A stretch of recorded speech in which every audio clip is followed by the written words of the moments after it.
Is a different scene, though, in the North Bay. Evacuations are in place because of all the flooding from the Russian River. KPIX 5's Ann Makovec is live in Guerneville to show us the conditions there. Ann?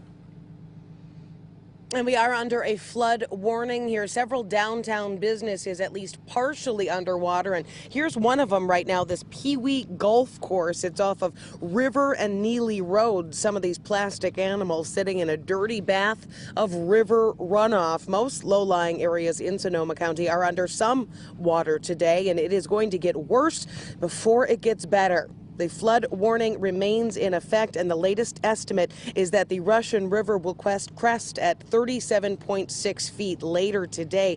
That is almost 8 feet above flood stage. 1,700 people under evacuation orders right now. A lot of them waiting it out in their vehicles, but there is an evacuation center open at Santa Rosa Veterans Memorial Building. Now, most people who live around here are used to the possibility of flooding, but the levels we're seeing this week just too high for sandbags. Emergency officials are expecting to have to do more swift water rescues today.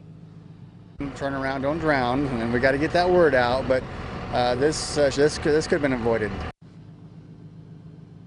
Our team caught the driver of this pickup truck trying to push through the road closed warnings on Neely Road yesterday.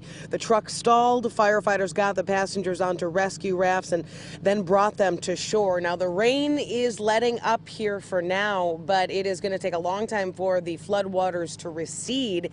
And then when you look at a scene like this, they're going to have a huge mess to clean up when it comes to the mud, nastiness, and dirt left behind. Live in Guerneville, Ann Makovec, KPIX 5.